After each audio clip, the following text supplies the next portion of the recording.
विद्महे वैद्यराजाय धीमहि तन्नो धन्वन्तरिः प्रचोदयात्।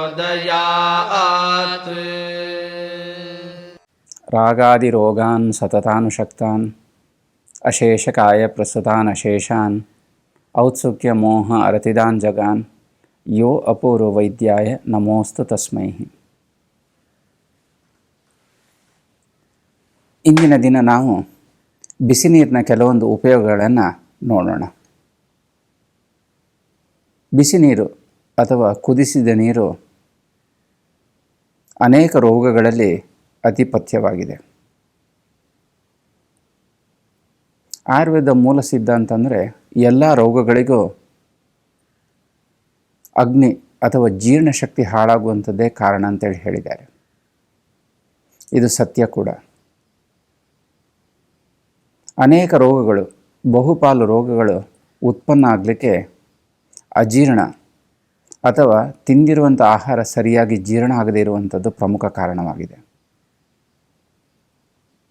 ಇಂತಹ ಅಜೀರ್ಣ ಸಂಬಂಧಿ ರೋಗಗಳು, ಇಂತಹ ಸಂದರ್ಭದಲ್ಲಿ ಜೀರ್ಣಶಕ್ತಿಯನ್ನು ವೃದ್ಧಿ ಮಾಡಿಕೊಳ್ಳಿಕ್ಕೆ ತಣ್ಣೀರಿನ ಬಳಕೆಯನ್ನು ಮಾಡಬಾರ್ದು. ಕುಡಿಲಿಕ್ಕೆ ಕುದಿಸಿದಂಥ ನೀರನ್ನೇ ಉಪಯೋಗಿಸಬೇಕು. ಸಾಮಾನ್ಯವಾಗಿ ಕಂಡುಬರುವಂಥ ಕಾಯಿಲೆ ಅಂದರೆ ಜ್ವರ. ಸಣ್ಣ ಮಕ್ಕಳಿಂದ ಹಿಡಿದು ವೃದ್ಧಾವಸ್ಥೆಯಲ್ಲಿವರೆಗೂ ಜ್ವರ ಹೇಳುವಂಥದ್ದು ಬರ್ತಾ ಇರ್ತದೆ. ಅದು ವ್ಯಾಧಿ ಕ್ಷಮತ್ವ, ಇಮ್ಯುನಿಟಿ ಕಮ್ಮಿ ಇರುವವರಲ್ಲಿ ಪದೇ ಪದೇ ಜ್ವರ, ಕೆಮ್ಮು, ದಮ್ಮು ಇದು ಮರುಕಳಿಸ್ತಾ ಇರ್ತದೆ. ಇಂತಹ ಸಂದರ್ಭದಲ್ಲಿ ಜೀರ್ಣಶಕ್ತಿಯನ್ನು ಉತ್ತಮವಾಗಿಟ್ಕೊಳ್ಳಿಕ್ಕೆ ಹಾಗೂ ಶರೀರದ ವ್ಯಾಧಿ ಕ್ಷಮತ್ವವನ್ನು ಉತ್ತಮ ಮಟ್ಟದಲ್ಲಿ ಕಾಯ್ದಿಡಲಿಕ್ಕೆ ಬಿಸಿ ನೀರಿನ ಸೇವನೆ ಅತಿ ಶ್ರೇಷ್ಠವಾಗಿದೆ. ಜ್ವರದ ಸಂದರ್ಭದಲ್ಲಿ ಜ್ವರ ಪ್ರಾರಂಭವಾಗುವ ಮೊದಲು ಮೈಕೈ ನೋವು, ತಲೆನೋವು, ಹಸಿವು ಕಮ್ಮಿ ಆಗುವಂಥದ್ದು ಇವುಗಳು ಸಾಮಾನ್ಯ ಲಕ್ಷಣಗಳಾಗಿದೆ. ಬುದ್ಧಿವಂತನಾದ ವ್ಯಕ್ತಿ ಇಂತಹ ಸಂದರ್ಭದಲ್ಲಿಯೇ ಪಥ್ಯವನ್ನು ಪರಿಪಾಲನೆ ಮಾಡ್ತಾ, ಅಂದರೆ ಬೇಗ ಜೀರ್ಣ ಆಗುವಂತಹ ಲಘು ಆಹಾರಗಳನ್ನು ಸೇವನೆ ಮಾಡ್ತಾ ಬಿಸಿ ನೀರನ್ನು ಕುಡಿತಾ ಇದ್ದರೆ ಜ್ವರವು ಮುಂದಿನ ಅವಸ್ಥೆಗೆ ಹೋಗುವುದಿಲ್ಲ. ಅಲ್ಲಿಯೇ ಜ್ವರ ಹೇಳುವಂತಹ ಒಂದು ಕಾಯಿಲೆ ಶಾಂತವಾಗಿ ಶಮನವಾಗಿ ವೈದ್ಯರಲ್ಲಿಗೆ ಹೋಗುವಂಥ ಒಂದು ಸಂದರ್ಭ ಬರುವುದಿಲ್ಲ. ಇದನ್ನು ನಿರ್ಲಕ್ಷಿಸಿ ತಣ್ಣೀರಿನ ಸೇವನೆ,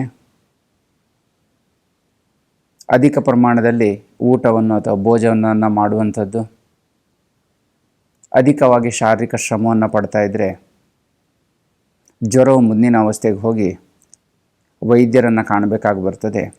ಅನೇಕ ರೀತಿಯ ಔಷಧಿಗಳನ್ನು ಸಹ ಸೇವಿಸಬೇಕಾಗಿ ಬರ್ಬೋದು. ಇನ್ನು ಬಿಸಿನೀರು ಹೇಳುವಂಥದ್ದು ದಪ್ಪಗಾಗಿರೋ ವ್ಯಕ್ತಿಯಲ್ಲಿ, ಒಬೇಸಿಟಿ ಅಥವಾ ಓವರ್ ವೆಯ್ಟ್, ಇಂತಹ ವ್ಯಕ್ತಿಗಳಲ್ಲಿ ಕುದಿಸಿದ ನೀರು, ಬಿಸಿ ನೀರು ಅತಿ ಪಥ್ಯವಾಗಿದೆ. ಮುಂದುವರಿದ ದೇಶಗಳಲ್ಲಿ ಹಾಗೂ ಮುಂದುವರಿಯುತ್ತಿರುವ ದೇಶಗಳಲ್ಲಿ ಒಬೇಸಿಟಿ ಅಥವಾ ಸ್ಥೌಲ್ಯದ ಪ್ರಮಾಣ ಅತಿ ದೊಡ್ಡ ಗಾತ್ರದಲ್ಲಿದೆ.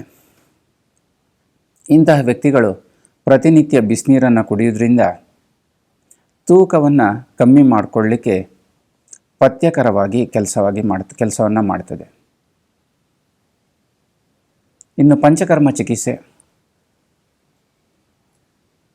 ವಿವಿಧ ರೀತಿಯ ಪಂಚಕರ್ಮ ಚಿಕಿತ್ಸೆಗಳಲ್ಲಿ ಬಿಸಿ ನೀರನ್ನು ಉಪಯೋಗಿಸುವುದು ಅತಿ ಅವಶ್ಯಕವಾಗಿದೆ.